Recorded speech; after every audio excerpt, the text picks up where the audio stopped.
National Lampoon's The Gift is directed by... I'm kidding, we're done with that.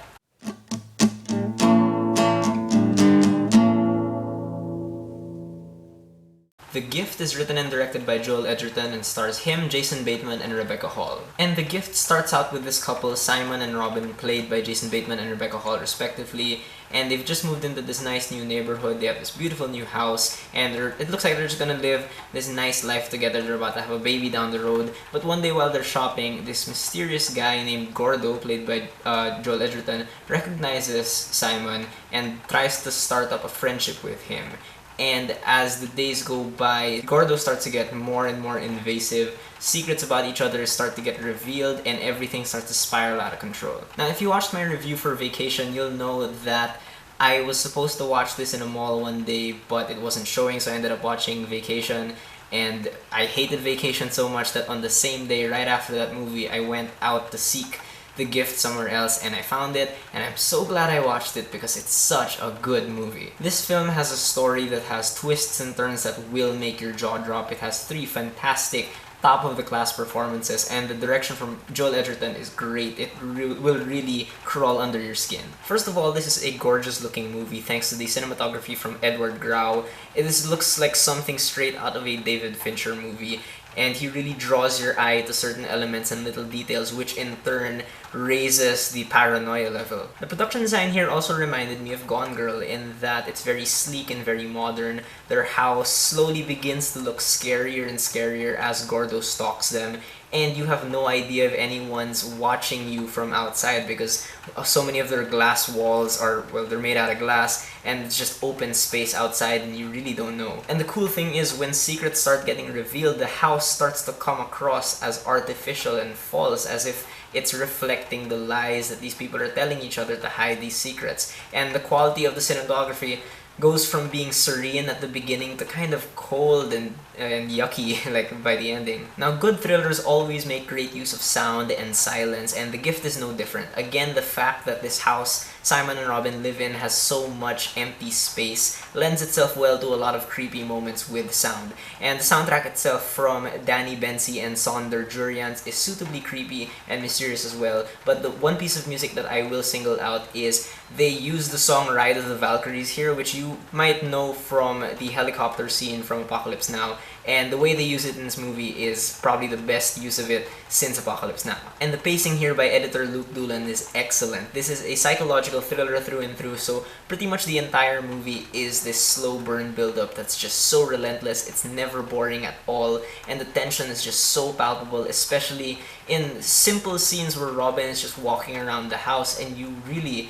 can't help but feel like she's being watched. There's a lot of visual storytelling here that goes on as well, which is always a good sign that the filmmakers respect their audience, especially with the ending. Because the ending of this movie, a lot of stuff is happening, but there's not that much exposition going on, so you can really piece it together yourself.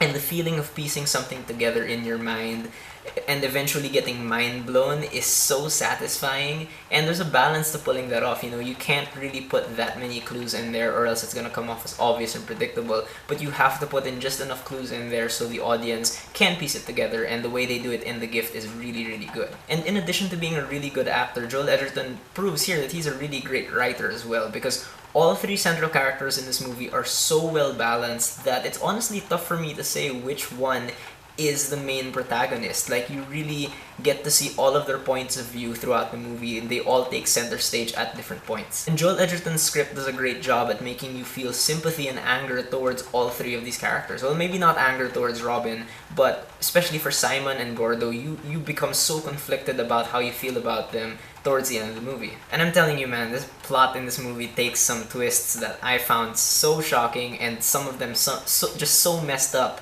that I was literally saying no way in my seat out loud, and I never do that. It really, really reminded me of Gone Girl. In fact, I would say that this is kind of like the Gone Girl of 2015, or the side effects of 2015. And the dialogue here does that cool thing where you don't know if people are lying or not. So if you rewatch this movie, whenever someone says something, it might come off differently now that you know the ending, and that's really, really hard to pull off, having a line work in 2 different ways simultaneously. And if only this movie got a wider release when it came out, I think all 3 of these leads would be award worthy. Really, like, they're so good. Jason Bateman is known mostly for his comedic roles, but he plays someone here who's really, really intense. There's no trace of that comedy in him here.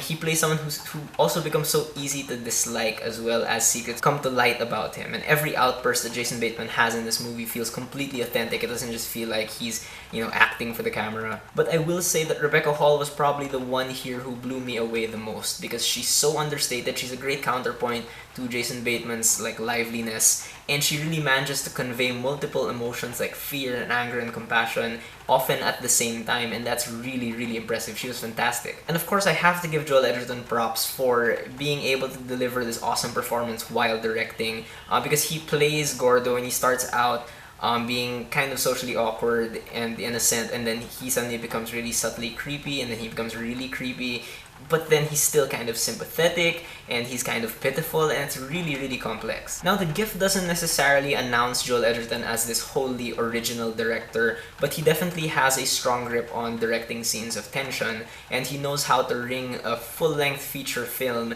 out of a simple setting and 3 characters, which is something that a lot of bigger directors, I think, can't do. And the tone Joel Edgerton strikes here is so relentless and so disturbing, and sometimes teeters on the edge of all-out horror, but he never really shows us anything that horrific. It's all implied, and that's really, really great. The Gift is not the kind of movie you just kind of sit down and watch if you just want to casually watch a movie. This is something you kind of have to be prepared for, and something you have to pay attention to. As for negatives, there are certain plot points that are revealed simply through dialogue that I think would have been better through visuals, because the rest of the movie proves that it is good at visual storytelling. I feel like they just kind of ran out of time or budget, so they just put in lines of dialogue to address those plot points. And there are a couple of cheap, useless jump scares throughout the movie, unfortunately. Just a couple, and we're talking really useless. We're talking like dream sequence stuff. But I think The Gift is a great movie. It's so underseen, it's so underappreciated. I think everyone has to go and check this out if you can stomach it.